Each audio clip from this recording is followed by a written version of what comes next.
It is primary day, right? It's an election day. And I voted at 7 o'clock this morning, or about 6:45. There was two people other than me in the polling room, and I was in there for about 10 minutes because the city or the Board of Elections or whoever does this, they keep reverting me back to an address that I had several years ago, even though I vote a couple of times a year at this one spot. So it took me about 10 minutes to sort out, and I sorted it out. But there were only two people in and out other than me the whole time I was there. And I just walked away thinking how very sad that was. And, you know, this certainly it's not a perfect democracy. It's an imperfect system, but we have the right to vote. And, you know, it's a shame that more workers, we're in a union, that more workers don't exercise their right to vote. And, you know, not that we can control our own destiny, but we can certainly exercise influence over our own destiny at the ballot box, and folks just don't seem to get out there, and it really bothers me on this primary day. And I guess I was just going to say welcome to Local 100, which I'll say it again, welcome to Local 100. Yeah. I thought a lot about this primary today, and obviously we're supporting Bernie Sanders. We believe Bernie Sanders is the vehicle to advance American workers, and I'm sure that there's a lot of Hillary Clinton supporters in the room, but at the end of the day, it's... Wait a minute, you just eating these eggs. You don't have to clap for Bernie. At the end of the day, as I made my way to work today, and I walked out the door, and I have two little kids at home, a 13-year-old and a 14-year-old. I have a 24-year-old daughter as well who lives with us as well, but she was out to work already. You know, they're gonna be graduating high school soon, and I graduated high school when I was 17, which is 31 years ago. I graduated Nazareth High School in East Flatbush. I'm sure there's a lot of Brooklyn people there. I took the B46 bus to high school every day for 4 years. Took the B3 to the B46. And when I graduated high school in 1985, there were jobs there. You didn't have to go to college, even though I did go away to college.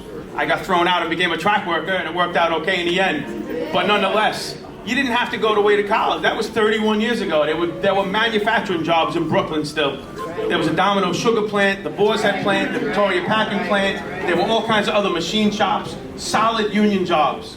And so it wasn't an automatic that if you wanted to get somewhere, you had to go to college. It wasn't the case. I look around Brooklyn now, and I look around the city, and the jobs are gone. I mean, there's no manufacturing jobs gone. And at the end of the day, whoever wins this election's got to focus on jobs. The working communities in New York City are never going to advance unless we find a way to get jobs back. So whether you're among the elected officials here, or among the community activists or the clergy, the pressure has to be put on whoever wins this election to hold to their word and bring jobs back. Because if you don't bring jobs back to Brooklyn and back to inner city communities all over the country, everything else is nonsense. Everything else is meaningless. Anyway, welcome to Local 100. 1 year. And it's good to see everyone that everyone is back. It's great that you all came here to Local 100. We thank you for your support, and we will continue to support you as well. I just wanted to read something that crossed my mind last night, because we are all here to do better and to make changes. And when we're having a discussion, and it is an interfaith breakfast, right? Amen. Yes. We should read something from the Word. That's right. So, I just was led to go to Philippians 4:8, where it says, "Finally, brethren, whatsoever things are true, whatsoever things are honest, whatsoever things are just, whatsoever things are pure, whatsoever things are lovely, whatsoever things are of good report, if there be any virtue and if there be any praise, think on these things." So we're here to think on these things that's going on. I bring you to Local 100, which is here in Brooklyn. I grew up on Grand Avenue between Gates and Putnam. Yeah. I'm a Brooklyn girl. Went to PS 56 on Gates and Downing. Went to Rothschild on Adelphi. Yes. Went to McGillis College. So yes, I am. When you say Brooklyn, I'm Brooklyn. But I'm a Brooklyn that now lives in Suffolk County. So when I walked in this morning, But that's all right, because we need Democrats everywhere. And the first thing that they said when I walked in, oh, are you Republican or are you Democrat? So I nicely took off my jacket and said, I have on my Democratic blue. I am a Democrat. And they actually started clapping. Because they, you know, they're a little hesitant. They don't know who's Republican and who's Democrat out there. You might offend some folks. But I'm proud to say that, yes, I'm a Democrat. Yes, I voted at 6:23 this morning. Yes, I tweeted it because other people need to know you need to get out and vote. I don't care right now who you vote for because I voted, but we know what party should be in there. Hint, hint. Who'd you vote for? I'm a Bernie supporter. All right. So yes, I did vote for Bernie, and I tell people, they come in and they ask me on Facebook, I said, this is how this thing gonna go. Today, I'm voting for Bernie, because this is about the primary. Okay, yes. And they went crazy about the tax. But guess what? You don't get away from taxes on Long Island. Anybody that live on Long Island they know that you do not get away from taxes. I don't care if you're Democrat or Republican, they will charge us taxes. Because they said we need it for education. The schools are overcrowded. I don't care where you go, the schools are overcrowded. My son is 23, he'll be 24. I'm still paying school taxes because it's overcrowded. Where are the children gonna go? There are certain things that we just need as a people where I see that money is leaving out of the community, but it's not coming into the community. So no matter what you do today, please get out there and vote. At the end of the day, I'm a Democrat, and I'm a proud Democrat. That's right. So you all enjoy your day. Thank you for coming out and be well. This is the house that Local 100 built. Of course, to LaTonya and to Marvin, thank you for all the work that you have done. Of course, I've got to give a shout out to my little sister, Assemblywoman Latrice Walker, representing Brownsville.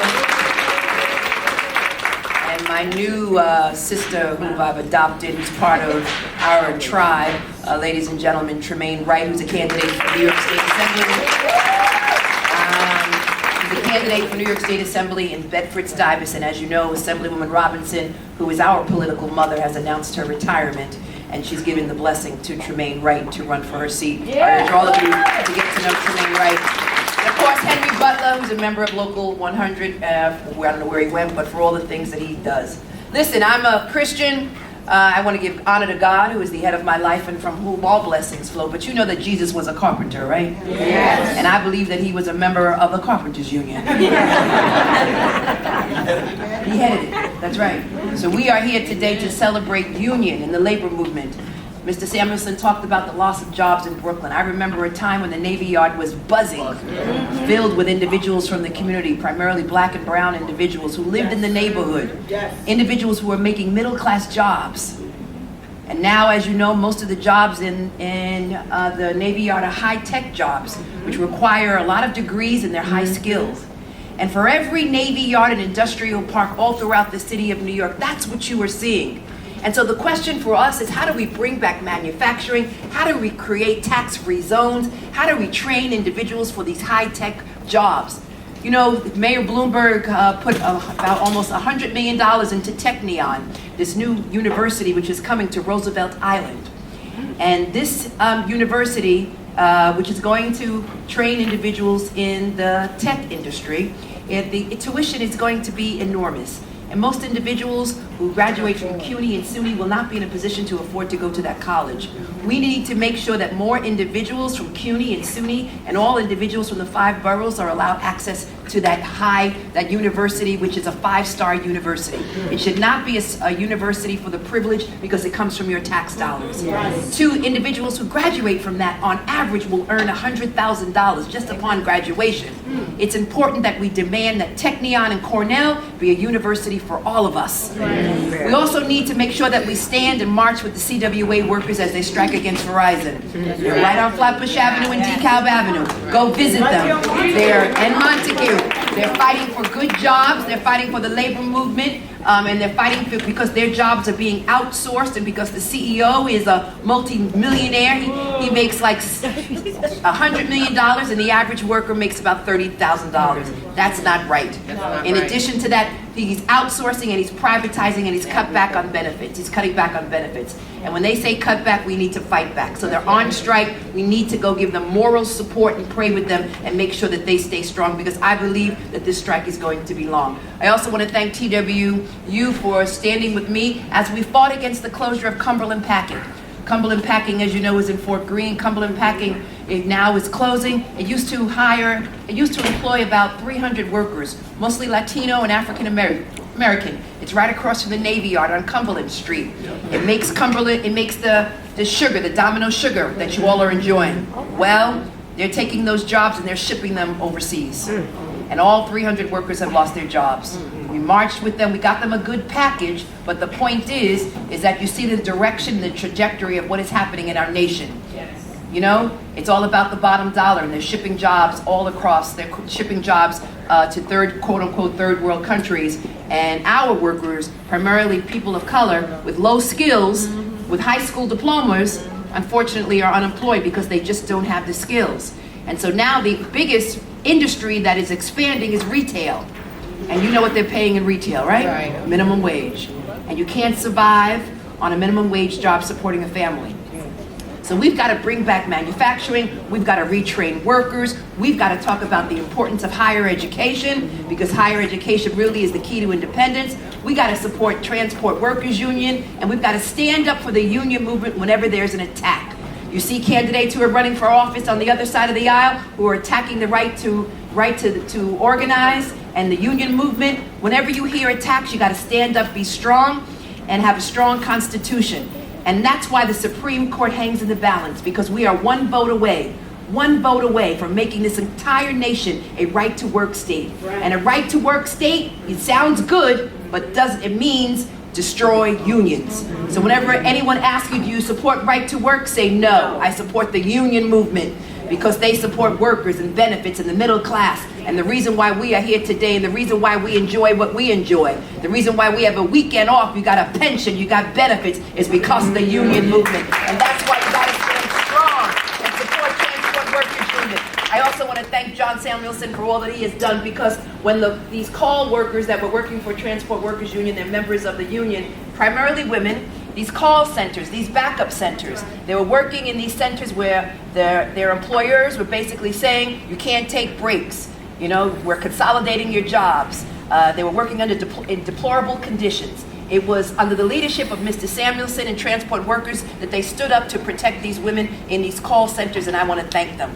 I also want to thank them because they're calling for reduced fares for individuals who are low income. We've got reduced fare for a wide range of categories, but we need reduced fares for individuals who unfortunately are having a difficult time making ends meet and who have the weight of poverty on their shoulders. The Transport Workers Union is the union that was supported by Dr. King and others who have a vision for our society. It's the vision of Mr. Samuelsen who I support and I believe in. And I believe in this union. I believe in the middle class. And I believe in the workers. And I'll be damned if anyone comes against me and the labor movement. It will not happen. Let us stand strong and stand up for workers. Thank you. Sorry for cursing, Pastor, but God's still working on me. Thank you.